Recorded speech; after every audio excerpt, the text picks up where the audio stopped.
بسم الله الرحمن الرحيم. السلام عليكم ورحمة الله تعالى وبركاته. كل وعن أصحابتنا halkan ku bahawna ku soo dhawaada wararkii saaka ugu waaweynaa ee naga soo gaaray geyga Soomaalida ay degto. xaaladda aaga galbeedka gobolka City ayaa lagu soo waramayaa in saacadii la soo dhaafay deegaantay iyadoo la filan karo in saacadaha soo socda ay wax iska bedeli karto. aaga galbeedka gobolka City maalmihii u dambeeyay waxa ka socday dagaal xooggan ay soo qaadisay maleeshiyadka Canfarta oo kaashanaya jabhadaha iyo waliba sidoo kale ciidanka gaarka ee deegaankaasi Canfarta. shalay tolo waxa ka dhacay aaga magaalada Madana dagaal lagu hobtay oo u dhaxeeya shacabka xoolo dhaqatada ee deegaanka Soomaalida iyo waliba sidoo kale ciidanka gaarka ee deegaanka Canfarta jabhada ay oo iskaashanaya kuwaasi duulaan ay ku dhul balaarsanayaan ku soo qaaday shacabkaasi balse geesiyaasha xoolo dhaqatada ayaa shalay u babacdhigay iyagoona taariikh lama ilaawana ugu dhigay aaga magaalada Madana. warar kala duwan aan helayna ayaa sheegayo in jabkii ugu xunay abid soo gaaray maleeshiyadka Canfarta shalay la gaarsiiyay kadib markii shalay tolo lagu xasuuqay aaga magaalada Madana. dad goobjoogayaal oo ku sugan magaalooyinka u dhow nawaaxiga uu dagaalku shalay ka dhacay sida magaalada Awaash Arba ayaa sheegay in boqolaal tacsi ah oo sharci oo broortiqa lagu xiray magaalooyinkaasi taas oo ku tusayso in dagaalkii shalay ka dhacay aaga magaalada Madana ay ku jabeen maleeshiyadka Canfarta.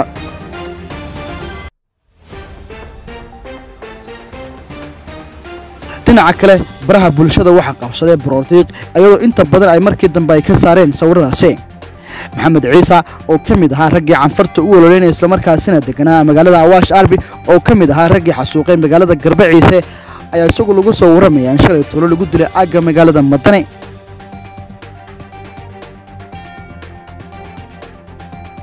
dhowr ciwaan oo ilaahay Canfarta ayaa baroortiiq loogu diray ninkan balse ugu dambeynta ayaa laga saaray iyadoo taasi ka dhigan in ay diidan yihiin in la helo xogta ninkaasi.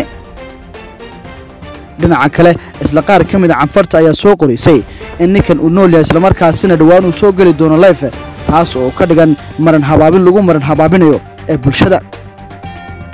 isla sawiro kale ay ugu baroortiiqayeen ay soo galiyeen baraha bulshada isla markaasina ku tusayso sida ugu jabeen duulaankii shalay tolo ay soo qaadeen isla markaasina shacabka xoolo dhaqatadu ay uga bacdhigeen. maaha markii ugu horeysay ee jab xoogan uu ka soo gaaro maleeshiyadka Canfarta shacabka xoolo dhaqatada ee ku sugan aaga galbeedka gobolka City. geesiyaasha aan gabashada lahayn ayaa kuwa mar walba u babacdhiga duulaan walba ay soo qaadaan jabhadaha isku soo baxaysta ee rabo in wadan ay ka sameystaan geeska Afrika.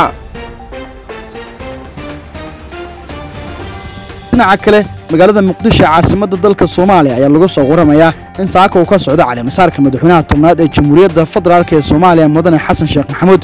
wufuud kala duwan oo ka kala socoto caalamka geeska Afrika ayaa ka qayb galaysa munaasabadda lagu cali masaaraya madaxweynaha tobnaad ee dalkaasi Soomaaliya. madaxweynaha Jamhuuriyadda Jabuuti Ismaaciil Umar Geele, ra'iisul wasaaraha dalka Itoobiya Dr. Abiy Ahmed iyo waliba sidoo kale ra'iisul wasaaraha dalkaasi Masar ayaa ka mid ah mas'uuliyiinta ka qayb galaysa munaasabadan. ugu dambeyntiina magaalada Hargeysa caasimadda Soomaaliland ayaa lagu soo waramayaa in bandhigyo waaweyn oo laga soo horjeedo xukuumadda ka talisa Soomaaliland ay ka socdaan magaalada Hargeysa. dad badan oo ku dhawaaqayo eray ay ka mid ahaayeen doorasho ayaa wadooyinka magaalada Hargeysa maray saacadii ugu dambeeyay ayagoo dalbanaya in doorasho ay ka dhacdo Soomaaliland. maalmihii u dambeeyay mucaaradka Soomaaliland ayaa sheegay in madaxweyne Muuse Biixi uusan rabin in doorasho ka dhacdo Soomaaliland balse xaaladda ayaa hadda adkaatay iyadoo ay gaadhay in banaanbaxyo lagu dhigo wadooyinka waaweyn ee magaalada Hargeysa. wixii ka soo kordha wararkeena dambe ayaad ku maqli doontaan ee haddaad nagu cusub tahay follow soo page-kan sina share gareed isla markaasina asxaabtaada la wadaaga.